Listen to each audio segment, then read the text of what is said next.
आपण म्हणतो आम्ही प्रभू श्री रामाचे वंशज, काय आदर घेतोय आपण त्यांना माहितीये. जेव्हा प्रभू श्री रामाने रावणाला मारलं काय तेव्हा रावण पडलेला होता. प्रभू श्री राम त्याच्या जवळ गेले तेव्हा रावण प्रभू श्री रामाने म्हणतो, राम तू मला कसं काय मारलं.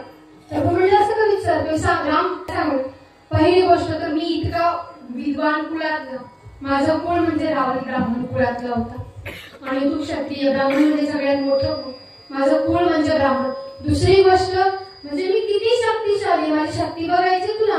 कैलास पर्वताला मी जिथे साक्षात महादेव राहतात त्या पर्वताला मी उचललं, इतकी शक्ती आहे माझ्यामध्ये. तिसरी गोष्ट मी किती विद्वान आहे, 4 वेद 6 शास्त्र 18 पुराण मला कंठस्थ आहे. तू किती ज्ञानी आहे मला नाही माहिती, पण मी इतका ज्ञानी आहे. पण इतकं सगळं असून सुद्धा तू मला कसं काय मारलं. तेव्हा प्रभू श्री रामाने काय उत्तर दिलं माहितीये, तू चरित्रहीन आहे आणि मी चरित्रवान आहे म्हणून मी तुला मारू शकतो. आपल्याला प्रॉपर्टी इम्पॉर्टंट नसते, तुमचं एज्युकेशन इम्पॉर्टंट नसतं, तुमचं कॅरेक्टर तुमचं चरित्र महत्वाचं असतं.